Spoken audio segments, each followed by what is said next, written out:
unidade, veremos a segunda parte da videoaula de número 001, que trata sobre a unidade de reservação. Vamos iniciar agora o estudo da unidade de reservação, ou o reservatório de distribuição.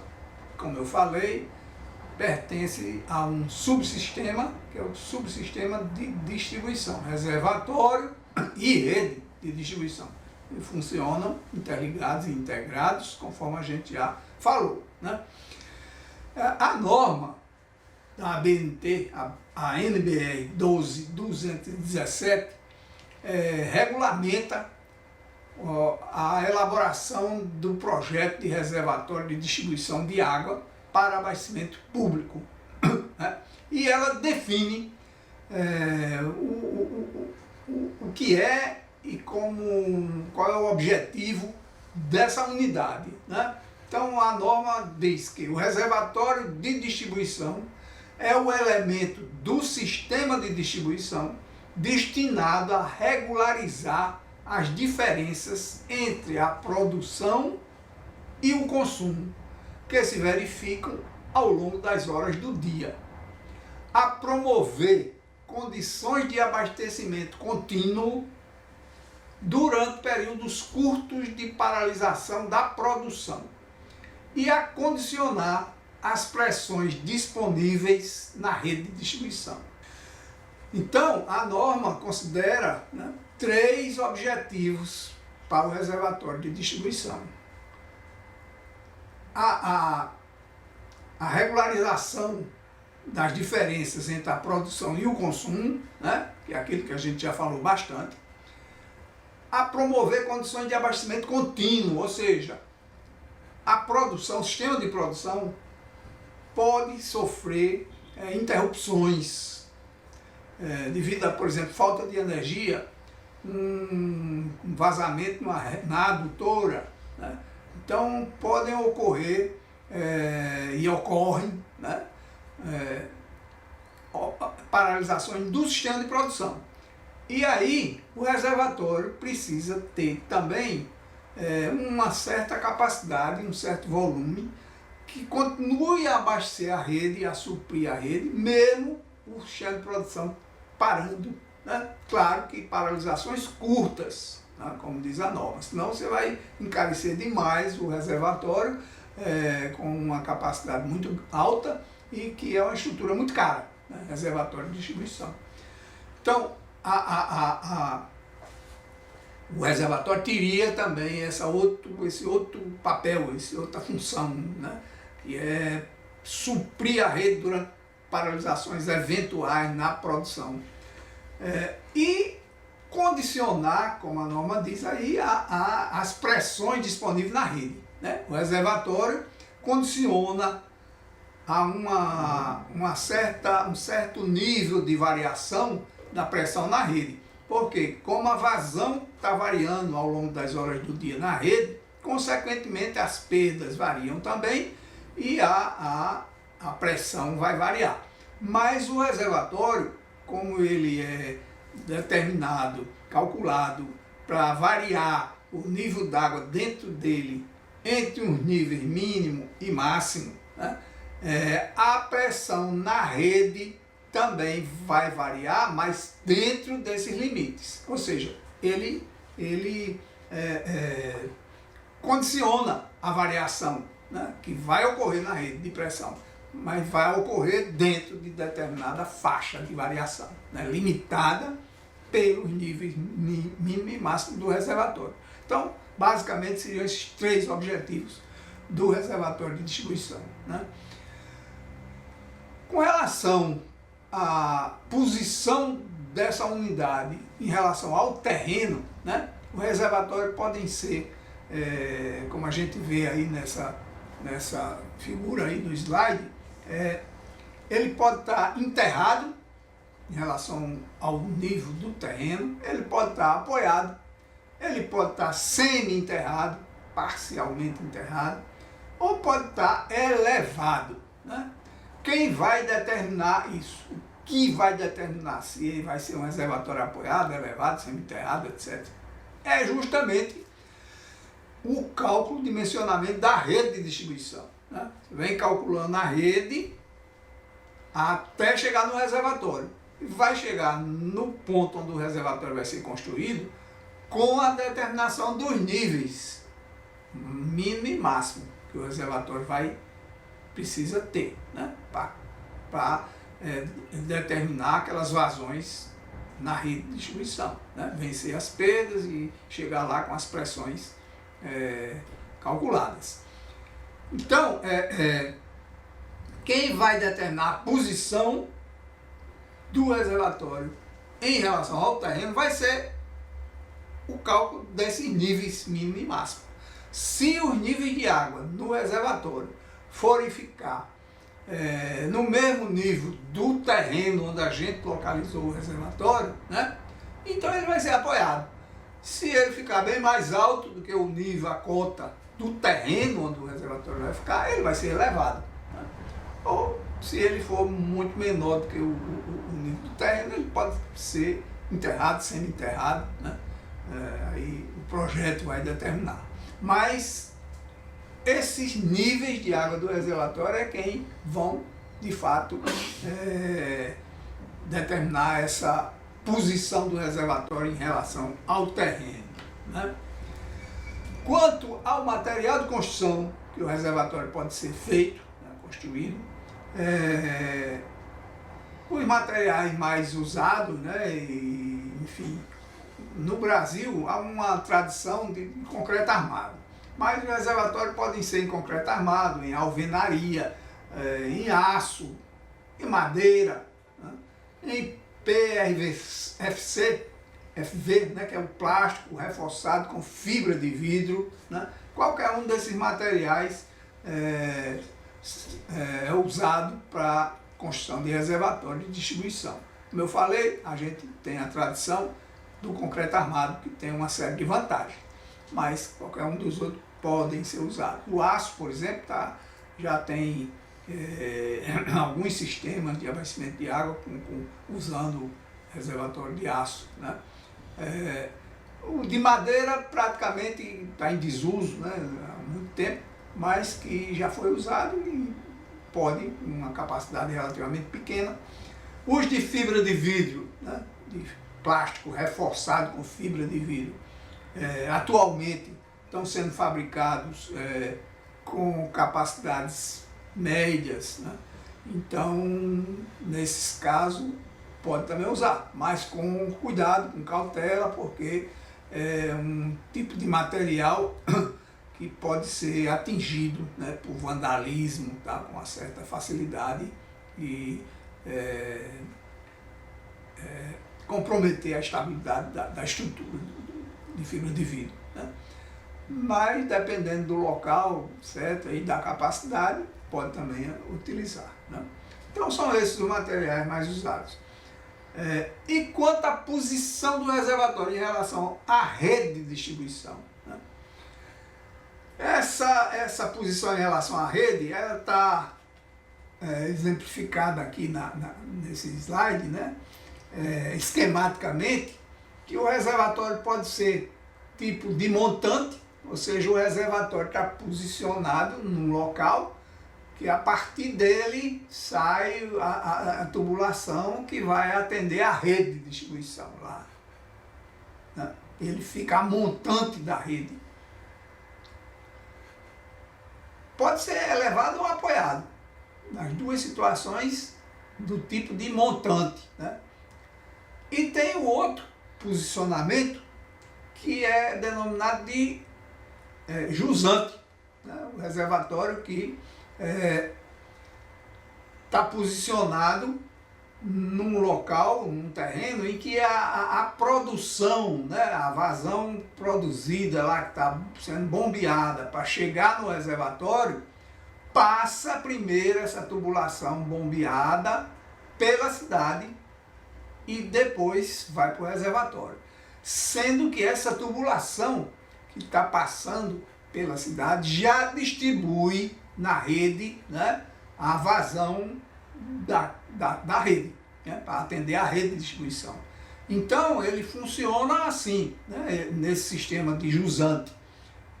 O sistema de produção, como a gente falou, é dimensionado para vazão máxima diária, constante, né? E a vazão que está saindo para a rede aqui é variável, né? Até atingindo valores em certas horas do dia maiores do que estão passando aqui na tubulação que vai para o reservatório, tá? Então, nessas horas de máximo consumo na rede, a vazão bombeada vem, passa aqui na rede, na cidade, já entrega a vazão para a rede de distribuição, aquela vazão máxima horária, que não seria suficiente, porque ela está sendo demandada aqui num valor maior do que o que está produzindo, né? Está chegando aqui na rede. Então, nessa hora, a água vai fluir do sistema de produção para a cidade, ao mesmo tempo em que vai estar vindo também do reservatório para atender a cidade, para completar aquela vazão máxima horária que não está sendo produzida. Entenderam? Quer dizer, nesse tipo de posição do reservatório de jusante, a rede de distribuição está intercalada na tubulação de água tratada que está levando a água para o reservatório. O reservatório está posicionado depois da cidade, tá?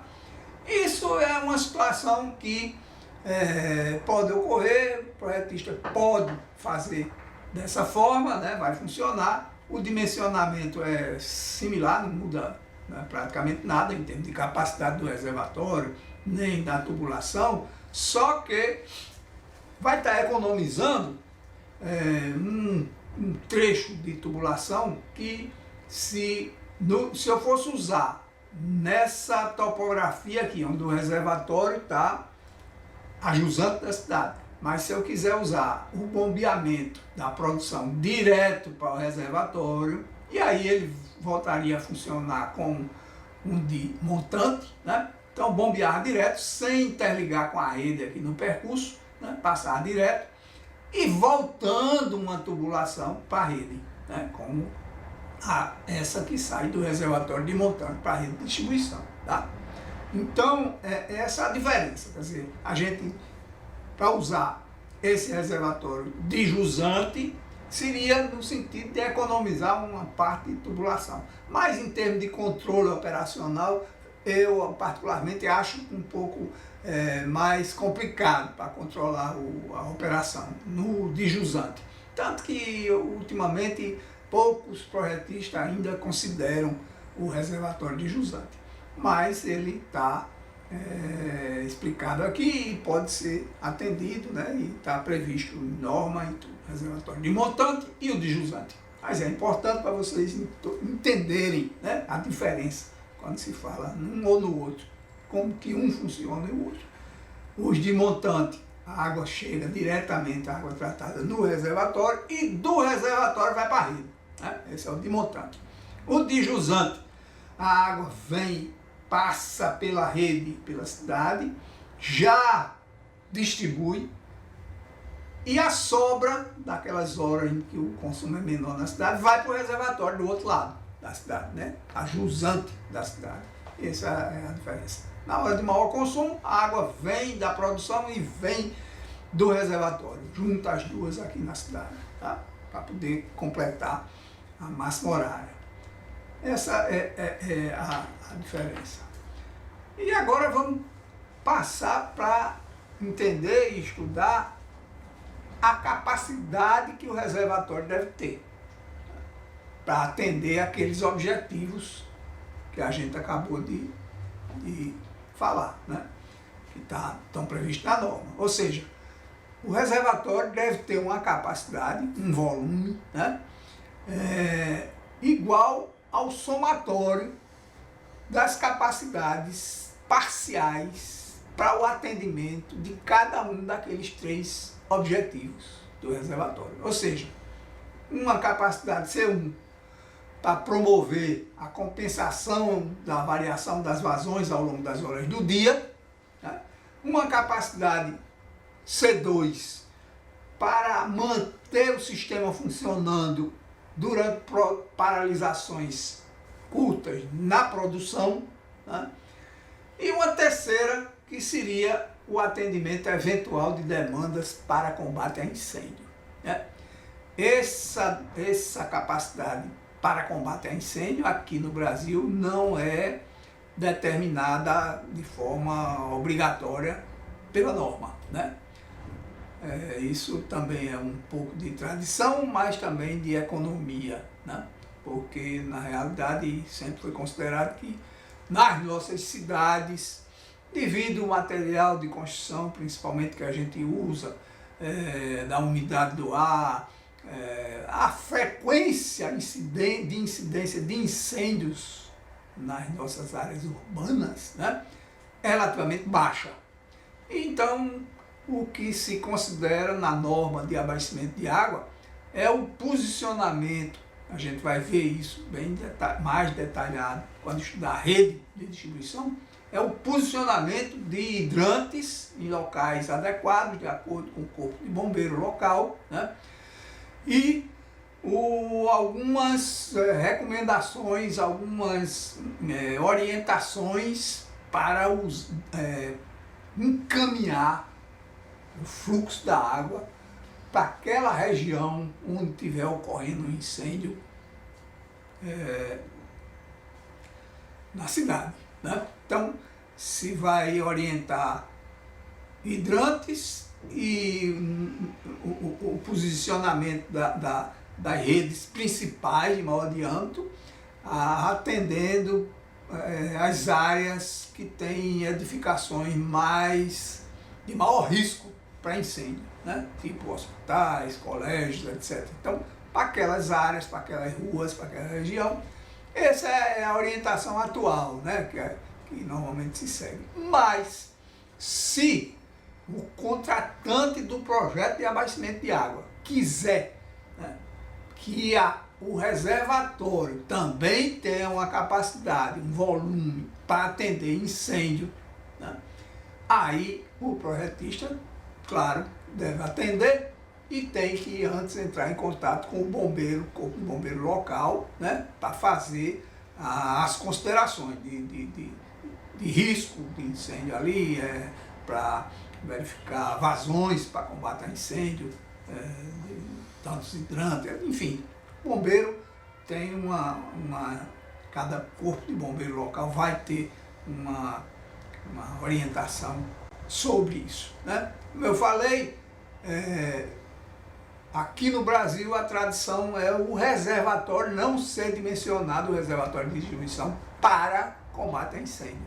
Então vamos ver como então determinar essas vazões, ou essas capacidades do reservatório C1 e C2, que são as duas que a gente precisa atender, né, aqui no Brasil pela regra, pela norma de reservatório. Ou seja, a capacidade C1 para atender a compensação entre a variação das vazões de consumo ao longo das horas do dia, e a C2 para manter a continuidade do abastecimento. A gente vai determinar cada uma delas, mostrar como determina, e aí a capacidade do reservatório total é o somatório dessas duas parciais, né?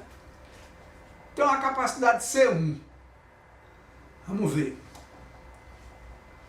A cidade conta com sistema controlado de abastecimento de água, então ela tem a cidade, o sistema atual, né? A gente estaria projetando aí uma ampliação do sistema atual. Então o sistema atual conta com um controle operacional eficaz, né, e tal, e tem medição, macro-medição das vazões distribuídas, né, hora a hora, enfim, tem informações seguras sobre variação horária de consumo e variação diária, etc. Então, nesse caso, a norma recomenda que a gente estabeleça que grau de variação ocorre em cada cidade, né? Ou seja, a variação de consumo ao longo das horas do dia ela ocorre de forma diferenciada de uma cidade para outra, porque, novamente, depende dos hábitos, do clima, etc., local, né, da cidade. Então, o que a norma diz é que a gente deve procurar estabelecer que grau de variação é esse que ocorre naquela cidade, né? E, para isso, a gente precisaria traçar, né, determinar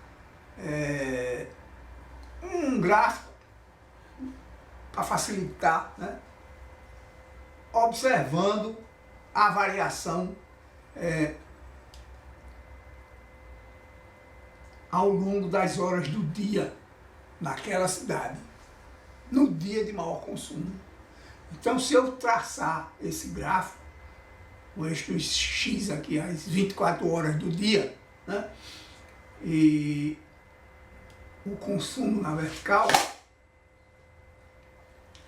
eu tenho um gráfico com esse aspecto, né? Então,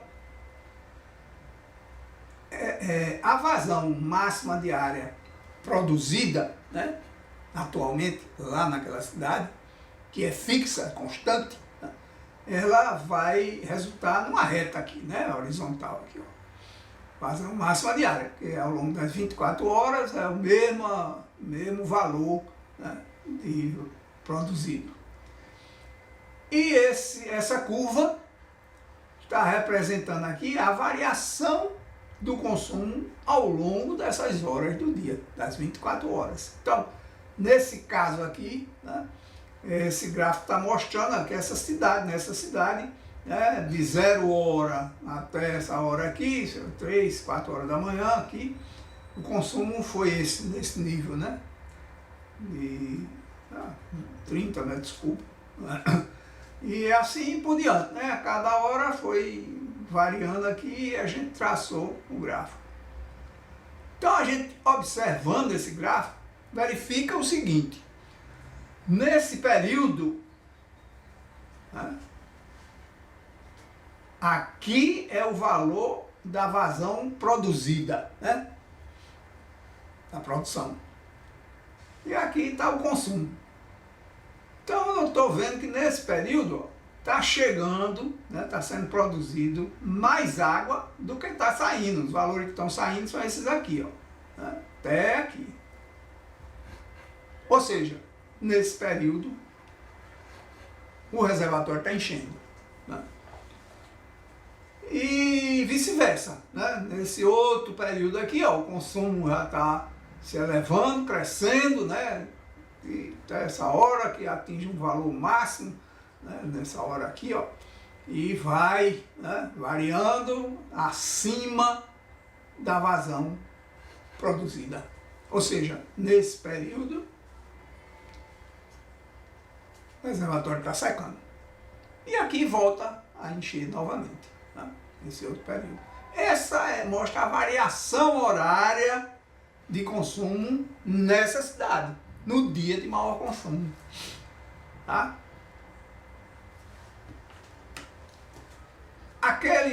Com aqueles mesmos dados de variação horária de consumo, eu posso traçar esse outro gráfico, denominado diagrama de massa, né, de consumo, acumulado. Então, eu posso traçar esse diagrama aqui, acumulando, né, aqueles dados, ou seja, até essa hora eu somo aqueles consumos que foram, que ocorreram naquela cidade até essa hora, eu acumulo, somo, né, um com o outro. Então, ao longo das horas aqui, ó, durante esse período, né, aqui, a gente vê que a curva de consumo acumulado, né, somado um com o outro, somando, né, ela aqui está crescendo com uma intensidade, com uma declividade menor. Aqui, nesse ponto, nessa hora, ela atinge um ponto, vamos dizer, de mudança de declividade, né? A curva muda de declividade nesse ponto. E aí, continua subindo aqui, porque é acumulado, vai sempre subindo, né? Total, sempre maior do que o anterior, né? É acumulado. Até aqui, a última hora, aqui, as 24 horas. Né? E aqui, acumulado, também essa reta, né? É a produção. Acumulada, como ela é constante, dá uma reta. Né? E aqui a curva dos consumos acumulados. Se a gente analisar, vai ser uma análise semelhante àquela que a gente fez anteriormente, ou seja, até esse período aqui, né, o saldo aqui está crescendo, tá vendo? Isso aqui, o saldo é a diferença entre a reta, né, do produzido, do volume produzido, e aqui a curva dos consumos, né, acumulados. Então a diferença entre uma e outra, né, nesse período tem um saldo crescente. O reservatório está enchendo. Tá? É um saldo crescente. A partir desse ponto de mudança de direção da curva, os saldos vão diminuindo, né, decrescendo, e chega num ponto aqui de transição, propriamente dito, né, em que vão começar a surgir os déficits, né, no reservatório. Ou seja, a diferença entre o produzido e o consumido está maior, né, acumulado. Consumiu mais água até aquela hora do que o que chegou. No final das 24 horas, isso tem que ser zerado, né? Tem que ser empatado. O que foi bombeado, produzido, ao longo das 24 horas do dia, foi consumido. Né? Se produzir mais do que o que foi consumido, vai haver um extravasamento no reservatório, né? O que não é interessante, né? Deve ser controlado. E por outro lado, se houver um consumo maior do que o que está sendo consumido, está faltando água na cidade naquele período, né? De alguma forma. Né? Então esses dois gráficos aí mostram isso, né? Essa variação horária relacionada com a produção. E o reservatório deve ter uma capacidade para contrabalançar isso, né? Essa vazão chegando constante e uma vazão saindo variável, com valores em certas horas maiores do que está chegando. Então a gente estabelece, a partir desses dados, desses gráficos, né, ou tabela, essa relação, que a gente chamou de A, né, entre a capacidade que o reservatório deve ter, né, atual, e a vazão máxima diária atual, produzida pelo sistema atual, né, vezes 24 horas. Capacidade atual que ele deve ter, porque a capacidade real que o reservatório existente tem deve ser maior, né, do que essa necessária para fazer essa compensação horária. Até porque normalmente a gente vai ver ainda aumenta, né, essa capacidade necessária que vai estar expressa lá nessa gráfico. Né? Então a gente estabelece a relação entre a capacidade atual necessária e a vazão máxima diária atual. Isso é um A. Vou só mostrar aqui, ó, que a capacidade necessária atual a gente pode determinar aqui, ó, né? Ou entre as diferenças dessas duas tangentes, no ponto de maior déficit, né, acumulado, e outra tangente aqui, ao contrário, no ponto de maior saldo acumulado. Né? Então, se eu somar o maior déficit que vai ocorrer, que pode ocorrer, com o maior saldo, eu teria a capacidade que o reservatório precisa ter, né, para suprir aquela variação. Tá? Então, nesse caso daí, deu, vamos dizer, 450 metros cúbicos, a capacidade que o reservatório ia ter. Eu poderia também determinar nesse outro gráfico, somando essas áreas. Essa de variação no período com déficit, ou somar essas duas, né, no período com saldo. Então essas áreas daqui, né, eu posso determinar e é o volume, representa o volume, né, expresso aqui. Então aquela capacidade necessária é o somatório dessas áreas negativas ou o da positiva, que deve ser igual, né? Então daria a mesma coisa dos 450 metros cúbicos expresso no outro gráfico acumulado, né? Esse gráfico acumulado facilita você determinar essa capacidade só traçando aí as duas tangentes aí nos pontos de mudança de direção da curva, tá? E aí medir aqui em escala e ver a capacidade que o reservatório deve ter atual. Pois bem, determinada capacidade atual dividida pela capacidade, pela vazão máxima de área produzida, né, atual, também, vezes 24 horas, que dá o volume bombeado produzido atual. Então essa relação aí expressa aí por esse A, né? Então, determinada essa relação para aquela cidade, para o consumo futuro, na ampliação daquele sistema, né? No crescimento daquela cidade, lá no alcance do plano, no alcance de validade daquele sistema, né?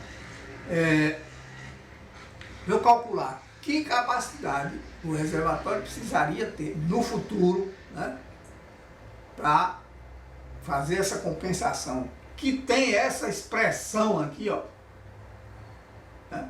Aqui, por exemplo, em João Pessoa, um tempo atrás, foi feita uma determinação desse valor, né, dessa relação, em algumas áreas aqui que estavam com um sistema bem medido, 100% medido e tal.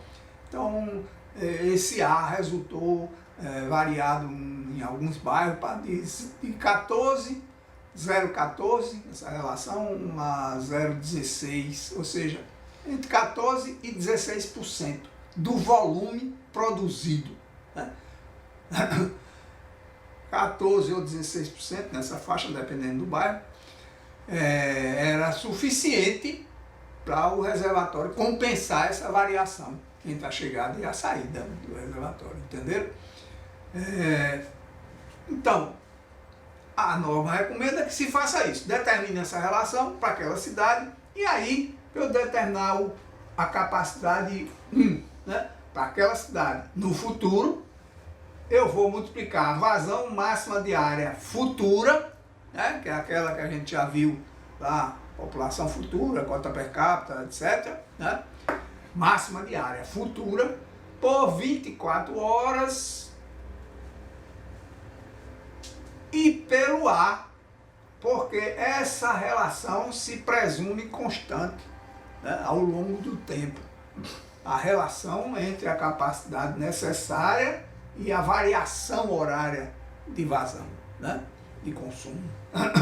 Então, vamos dizer que aqui eu estabeleci 15%, 0,15%.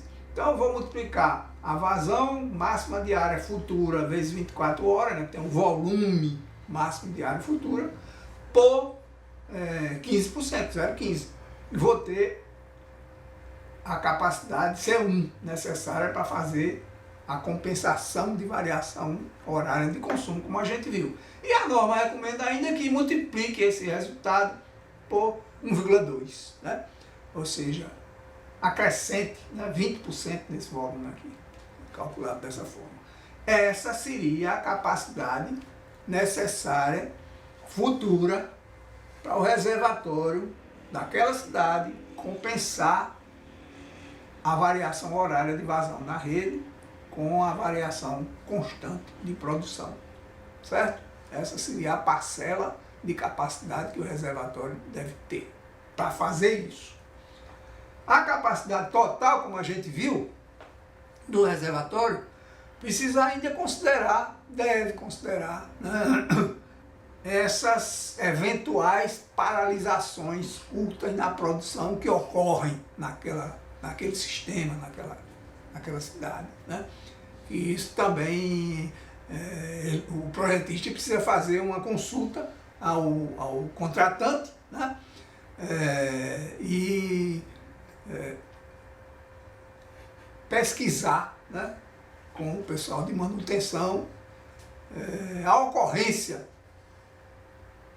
média, né, ou mais frequente de paralisações, por exemplo, de energia. Tem área no Brasil ainda, regiões que ainda ocorrem com uma certa frequência falta de energia, né?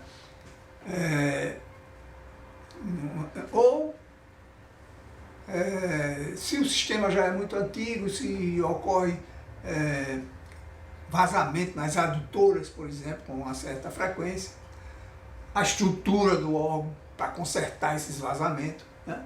Se tem uma estrutura boa de manutenção, se perde quanto tempo em média para consertar esses vazamentos na produção, né? Então estabelece um tempo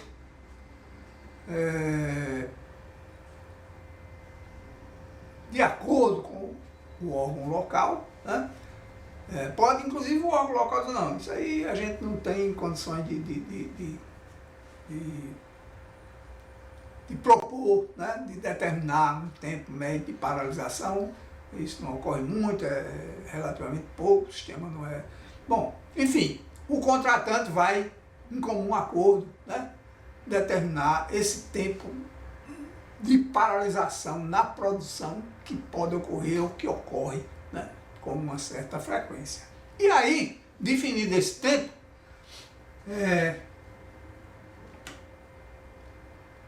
a capacidade C2 vai ser determinada multiplicando a vazão máxima horária, né, aquela vazão máxima horária que pode ocorrer na rede, né, na hora de maior consumo, etc., do ano de maior consumo, vai multiplicar essa vazão máxima horária pelo tempo médio de paralisação que a gente acabou de definir, né? Tempo médio de paralisação da produção que ocorre naquela cidade. Então multiplica a vazão máxima horária por esse tempo médio e determina a capacidade chamada, vamos dizer, C2, né? Capacidade que o reservatório deve ter, um certo volume, para manter o sistema da rede funcionando durante eventuais paralisações na produção, tá? Então, eu vou somar, né, a capacidade C1 determinada anteriormente com essa C2 e vou ter a capacidade total de reserva necessária para o futuro, né, aquele horizonte de projeto. Se é a ampliação de um sistema existente e que já tem, claro, uma determinada capacidade instalada, né, eu vou diminuir, né, essa capacidade futura dessa instalada atual para ter o que é que vai precisar construir de novos reservatórios, tá? Então, assim se determina a capacidade de reserva, de reservatório, né, de distribuição para aquela cidade, no final do plano, tá?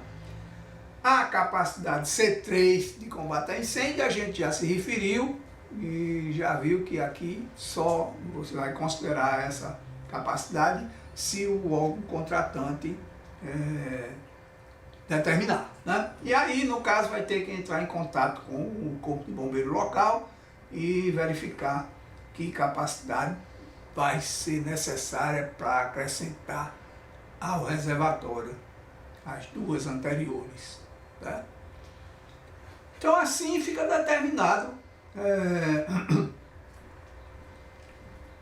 a capacidade futura.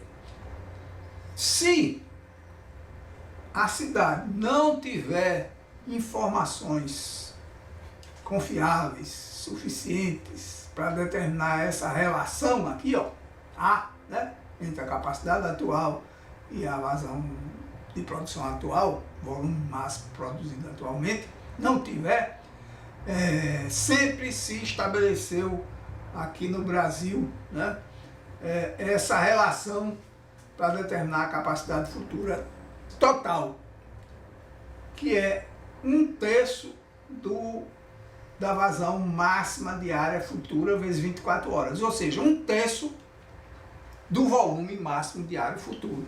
Tá? É interessante que esse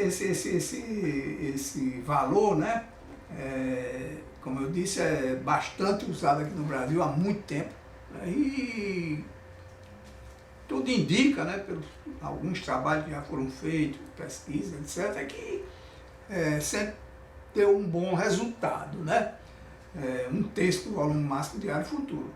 E se a gente pegar, por exemplo, aquela relação que eu falei, que já foi pesquisada aqui em alguns bairros, aqui em João Pessoa, né, de 15% ou 16% do volume máximo diário futuro, né, 1/3 é 33%, né? Quer dizer, é mais ou menos o dobro que aquela relação estabelecida aqui para João Pessoa resultou, né?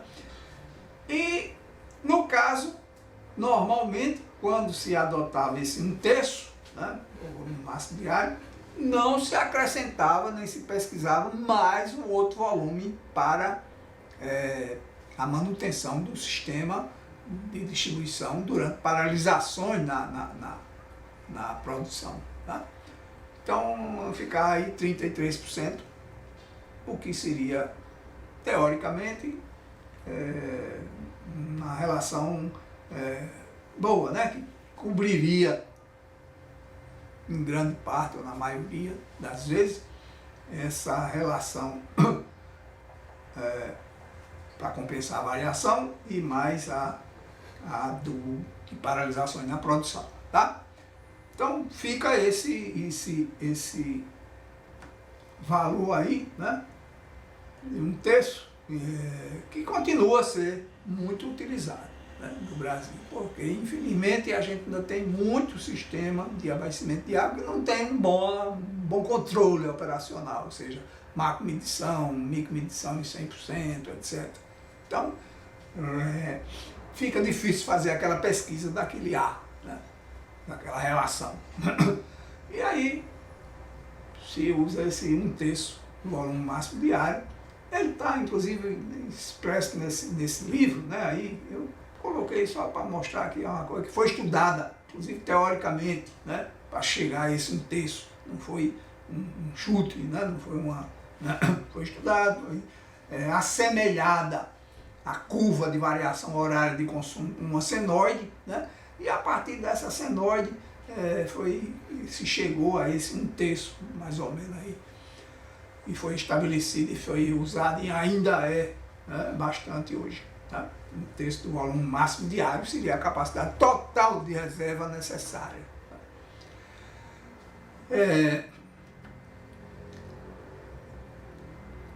Essa capacidade determinada, a posição em que ela vai ficar, esse volume desse reservatório, esse reservatório com essa capacidade, a relação com o terreno, né, com a topografia,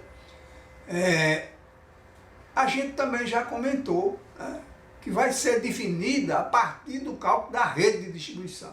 Calcula a rede, estabelece uma pressão mínima, normatizada, né, lá para o ponto mais desfavorável da rede, e vem calculando as perdas de carga, né, de acordo com as vazões máximas horárias que vão fluir nessa rede, até chegar no local onde foi estabelecido o ponto de construção do reservatório. Né? E aí chega nesse local com as cotas dos níveis, do nível mínimo, né, basicamente, de água, para atender aquela condição de pressão e vazão da rede. Né?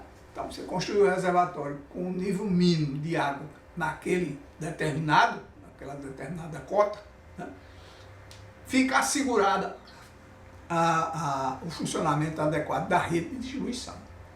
Agora, a gente aprendeu como calcular que volume, que capacidade o reservatório deve ter, né, para atender aqueles objetivos lá de variação de consumo e manutenção do sistema.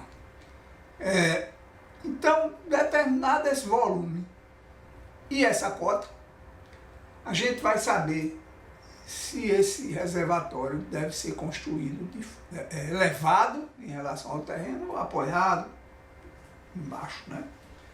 Se o nível mínimo determinado foi superior, né, ao do terreno, a cota do terreno, vamos dizer, a cota do NA mínimo deu 300, né, metros, a cota topográfica. E a cota do terreno nesse local é 280 metros, né? Então o nível mínimo ficaria 20 metros acima do nível do terreno, no caso, né? Aí o reservatório teria que ser elevado, né, para segurar aquelas pressões lá, né? E vazões, inclusive, porque a carga hidráulica é quem determina, né, a vazão do tubo. Bom, mas se esse volume necessário do reservatório numa cidade já um pouco maior, né, enfim, o volume necessário for maior do que 800 metros cúbicos, 800 mil litros, né, e pela topografia, pelo cálculo da rede, ele vai ter que ser elevado. Então, a partir desse volume, dessa capacidade, 800 metros cúbicos, 800 mil litros, 900, 1000, mais de 1000 metros cúbicos, já fica uma estrutura muito cara, né, elevada. Aí, a norma permite que, em vez de você construir essa estrutura com esses 1000 metros cúbicos, todo elevado, né, lá 20 metros de altura, etc., que é muito caro, você pode construir a maior parte dessa reserva embaixo, né, apoiado no terreno, né, como está mostrando aqui nesse esquema. Você constrói a maior parte, vamos dizer, tem 1000 metros cúbicos, deve ter total de reserva. Aí eu vou botar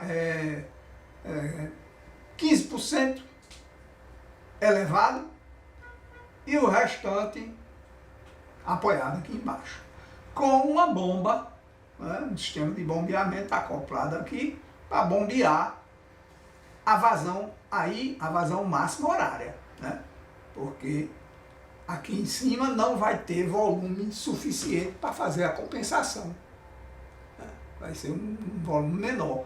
Então, a vazão nas horas de maior consumo da rede vai precisar chegar nesse reservatório é a máxima horária, né? Mas em compensação ele vai ser um reservatório bem menor, né? 150 metros cúbicos, sei lá. E consequentemente bem mais barato, né? Vai ser acrescido um custo de operação, energia aqui desse bombeamento, né? Que se eu na produção já colocasse todinha no reservatório superior, né, com a capacidade de 1000, quanto fosse, metros cúbicos, eu não precisaria do bombeamento aqui, né?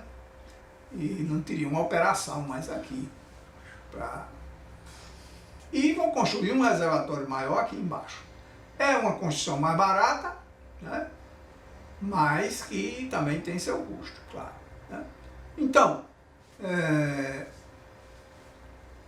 isso é um estudo econômico que a norma recomenda que se faça, né? Se o reservatório tem um volume maior do que cerca de 700, 800 metros cúbicos, isso a prática tem mostrado, né, já vale a pena estudar economicamente, dividindo esse volume numa parte elevada aqui, de acordo com os níveis mínimos calculados pela rede, que vão assegurar a pressão e a altura hidráulica, aqui, a carga hidráulica para a rede, né? Mas a maior parte do volume a ser acumulado seria construído aqui embaixo, mais barato, né? Então eu teria que fazer esse estudo, né? Ver dividindo nessa parte, fazer o estudo de quanto vai gastar no total aqui dos dois reservatórios, um elevado e um apoiado, e mais um bombeamento, né? Ou um só, todo elevado, certo? Aí, normalmente isso ocorre, né? Quer dizer, fica mais barato, dependendo da capacidade total de reserva necessária, fazer a maior parte da reserva aqui embaixo, né? Isso você encontra na maioria das cidades de médio porte, né? Você vai ter reservatórios elevados e embaixo um grande, maior, né? Apoiado no terreno aqui, com um bombeamento para o elevado. Compreender? Quer dizer, o elevado vai garantir o cálculo da rede, né? Que a rede funcione dentro daquela expectativa de pressão mínima e vazão máxima horária. Tá? Vai garantir o elevado aí no caso, porque está com o nível mínimo respeitado, né? Igual ao determinado no cálculo da rede. E um apoiado que vai acumular a maior parte da reserva para fazer a compensação, né? Interligado com o elevado por uma bomba que vai ter capacidade para bombear a vazão máxima horária. Certo? Daí que se vê muito esse arranjo nas cidades, né? E às vezes não se entende. A cidade está tão grande aqui, um reservatório tão pequeno, né? Não é. A maior parte da reserva está lá embaixo, né? Normalmente não é tão visível. Bom, o reservatório, além da capacidade, da posição em relação ao terreno, ele também precisa ser dotado de uma série de órgãos complementares, assim chamados, né? De canalizações, de válvulas, de tipos de controle, controladores de nível, etc. Tem uma série de órgãos complementares necessários ao funcionamento, ao projeto do reservatório. E a gente vai relacionar aqui rapidamente, porque isso está descrito dessa forma na norma, né? Canalizações, né? O extravasor. O extravasor, a gente normalmente já sabe, né, que é o dispositivo destinado a impedir que o nível da água do reservatório ultrapasse uma cota pré-determinada. Aí, quando a gente vê um extravasor de um reservatório extravasando, está errado, né? O controle não está bom, porque é água que está sendo desperdiçada. Mas tem que ter esse dispositivo, né? Esse órgão aí, essa canalização chamada de extravasor. Para ocorrendo essa situação, né? Da água está chegando mais do que está saindo e o reservatório ultrapassa o nível máximo da água, ele precisa ter um dispositivo para extravasar aquele excesso, né? E isso a norma regulamenta, né? E inclusive dá as orientações para dimensionamento desses órgãos, né? E posicionamento. 10%, 0,10 metros maior que a altura atingida pela água em extravasão. Canalização de entrada é aquela que veio lá da produção, né? Chega embaixo do reservatório e vai subir para entrar lá no reservatório, né? Seu dimensionamento será feito de modo que a velocidade nessa tubulação de entrada seja no máximo igual ao dobro da velocidade da tubulação que alimenta o reservatório e não ultrapasse a perda de carga de 1 metro. O que é que significa isso? Isso é uma orientação da norma para economizar, né? Que você pode fazer. A adutora que vem lá da produção, né? Vai chegar no reservatório, você pode colocar o diâmetro do cano que vai subir no reservatório, né, para entrar, menor do que o da adutora que está chegando. Normalmente essa tubulação que vai subir para entrar lá por cima do reservatório, ela é de ferro fundido, porque na maioria das vezes fica exposta ao tempo, né? Então, tanto por cuidado com relação a vandalismo, etc., como com relação a PVC, não pode, né? Porque ela fica exposta ao sol, então não é indicado usar tubo de PVC. Então o ferro fundido é um tubo mais caro, então você pode diminuir o diâmetro da adutora, porque o natural seria do jeito que a adutora vem, com aquele diâmetro, né, da produção, subir no reservatório e entrar lá com o mesmo diâmetro. Mas você pode, pela norma, diminuir o diâmetro, né, desde que a velocidade da água nesse trecho, que é curto em relação à adutora, né, as adutoras podem ter muitos quilômetros, né, muitas vezes, e o trecho de subida do reservatório é 20, 30 metros. Então, você pode diminuir o diâmetro, desde que não ultrapasse uma velocidade maior do que o dobro da velocidade na adutora, tá? Então, essa regra a gente não precisa entrar em muito detalhe, porque está escrito, né?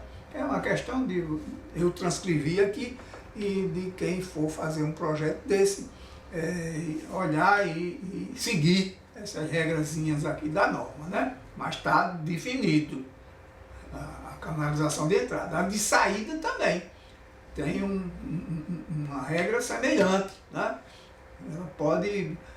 O natural seria a tubulação que desce do reservatório, quando chegasse no terreno, pegar a rede, né? Na horizontal, desce lá na vertical, chega no fim do reservatório, enterrado, a tubulação enterrada, pegar a horizontal, né? Então esse trecho, até entrar na tubulação da rede propriamente dita, né? Onde vai ter as ligações domiciliares, então esse trecho também pode ser reduzido, né? Para diminuir custo também. Pela mesma questão, né? A tubulação que vai descer na vertical, exposta ao tempo, ela pode diminuir também. Não ultrapassa a perda de carga. Aqui, em vez de limitar a velocidade diretamente, a perda de carga não deve ser, nesse trecho, maior do que 50 centímetros. Né? Canalização de limpeza é aquela destinada a permitir o esgotamento total e a limpeza no interior do reservatório, né? Essa limpeza de reservatório de distribuição de água é normatizada também, periódica, né? A lavagem e tal, é reservatório. Inclusive, reservatórios, quando são apoiados, enterrados, semi-enterrados, eles devem ser projetados com 2 câmaras, para permitir a lavagem de uma sem interromper o funcionamento do sistema, né? Os elevados não, pode ser uma câmara só, como normalmente se faz, né? Até porque encareceria ainda mais a estrutura se fosse dividir um elevado em 2 câmaras, né? Mas enfim, a canalização de limpeza é importante para esgotar o reservatório, para fazer a limpeza, né? Então, ela deve estar posicionada abaixo do nível mínimo, claro, né? E não deverá ter seção inferior a 0,15 metros quadrados, né?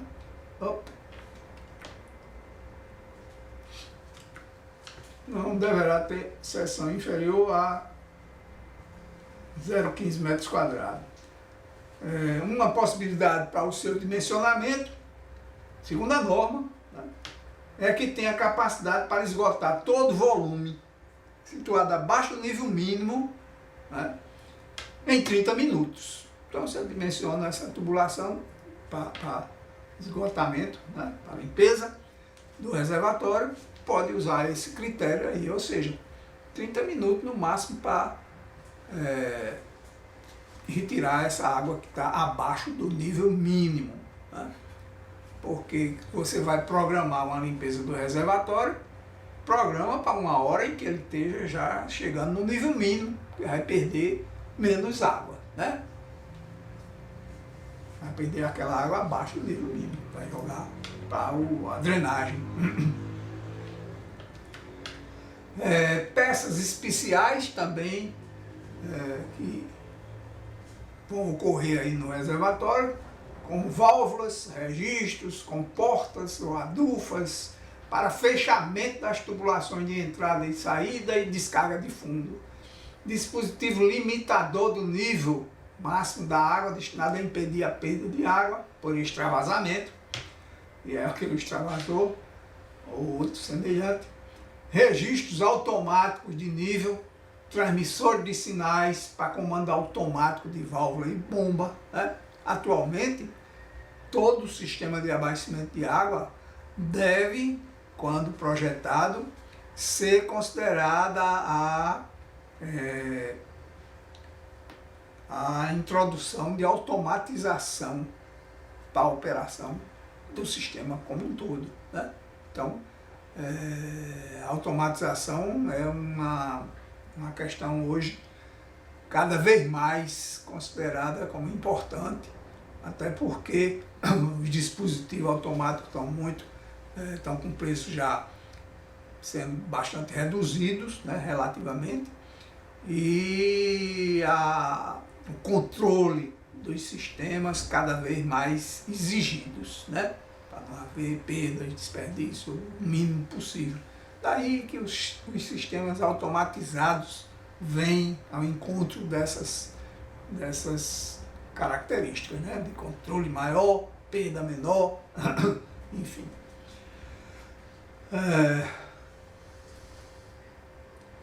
Outros componentes ainda considerados na norma, outras observações é que a abertura para inspeção, né, na cobertura, na laje de cobertura dos reservatórios, deve ter dimensão mínima de 0,60 para facilitar a entrada, né, do operador, da pessoa que vai fazer a manutenção, a limpeza, etc., né?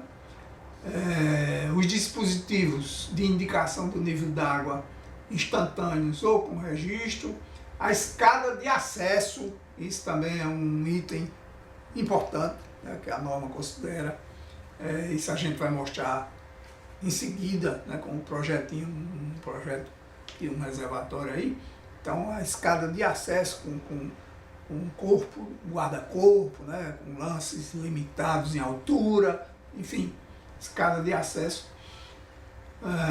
O início da escada deverá se fazer de modo a poder impedir a subida de pessoa não autorizada. Essas recomendações e orientações da norma devem ser observadas, né, e consideradas no projeto. Além disso, ó, duas indicações aqui fundamentais, né, no projeto. Na parte superior do reservatório elevado deve ser instalado para-raio, né, denominado hoje Sistema de Proteção contra Descargas Atmosféricas, né, e luz de sinalização de obstáculo elevado, conforme padrão do Ministério da Aeronáutica, né. Então, reservatório elevado tem que ter esses dois detalhes aí de projeto, né, para-raio e luz de sinalização aérea.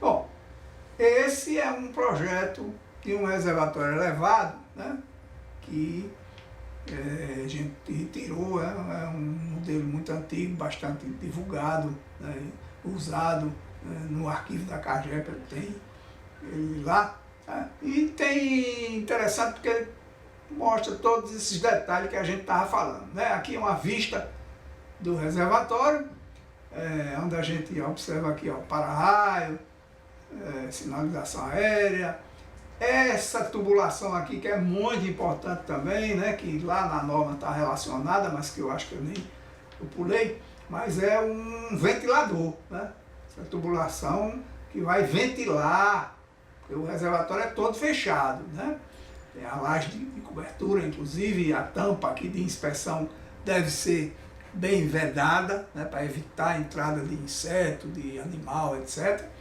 Do mesmo jeito, a ventilação, o tubo de ventilação também deve ser telado aqui para evitar qualquer entrada, né? O reservatório precisa ser todo fechado, além da proteção da água que está aqui dentro, que é água potável, né? Já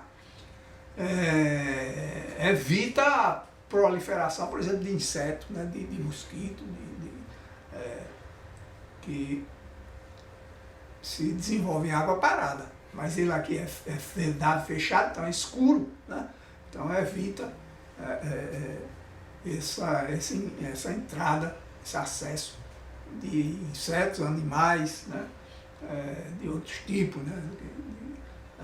De maior porte até, de rato, etc. Então o reservatório deve ser bem vedado, bem fechado. Inclusive o desenvolvimento de algas, né? Porque o reservatório escuro, fechado, não há o desenvolvimento de alga aqui no interior, né? Aquele alga verde que ocorre muito, né? Em reservas de água expostas ao ar atmosférico, né? E aqui aparece a escada de acesso, ó. Os lances de escada limitados aí a 3 metros, né? Para evitar o desconforto e propiciar mais segurança para o pessoal de operação e manutenção. Aí, então ela sobe, desce nesse patamar, que sobe no outro lance, e aqui é a final de acesso, né? Aqui mostra aqui ainda, né? A tampa e a entrada da inspeção, né? As tubulações, ó, aqui dá para ver, né? As tubulações de entrada d'água, com registro de boia aqui, para controlar o nível máximo, né? E o extravasamento, a tubulação de entrada, né? Que vem lá da produção, a tubulação de saída para a água, né? Distribuída, a tubulação de limpeza, né? E de extravasamento, que são interligadas aqui, ó, para economizar também, desce uma tubulação só para limpeza e extravasamento do reservatório. Esse é um típico, né? Projeto de reservatório elevado.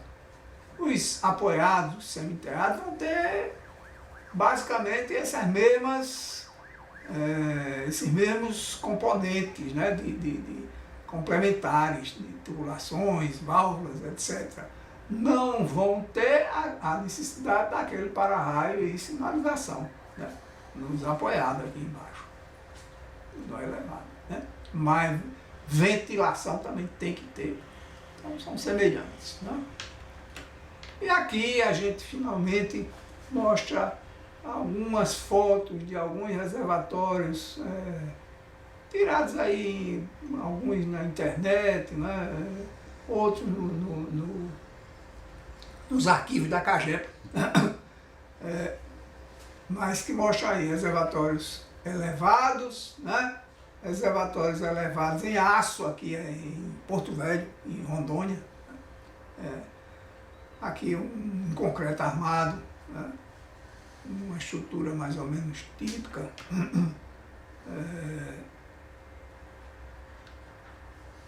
Esse daqui é um elevado aqui em João Pessoa, né? Da CAGEP, e que é antigo já, né? Mais de 30, 40 anos, por aí. E é um conjunto daqueles como a gente mostrou, né? O elevado, esse daqui, que atende uma área, um bairro lá, aqui de João Pessoa grande, e o apoiado embaixo. Esse apoiado, que a gente está destacando aqui na foto, rompeu, né? Aqui há 2 anos atrás, rompeu uma câmara, né? Como a gente falou, o apoiado deve ser dividido e tal. Uma câmara rompeu o concreto armado, né? E eu coloquei isso aqui só para mostrar que é uma coisa que é um fato, né? Que pode acontecer. No caso aqui, o concreto armado é sempre um material muito confiável, né? Mas está sujeito, no caso de reservatório principalmente, a um desgaste acelerado derivado do uso de cloro na água potável, né? A água que chega aqui vem com cloro dissolvido e, enfim, evapora, forma outras substâncias aqui, quando encontra a umidade da água lá no concreto, enfim, agridem o concreto e precisa ter um cuidado periódico de observação, de manutenção dessas estruturas por conta desse cloro, principalmente, né?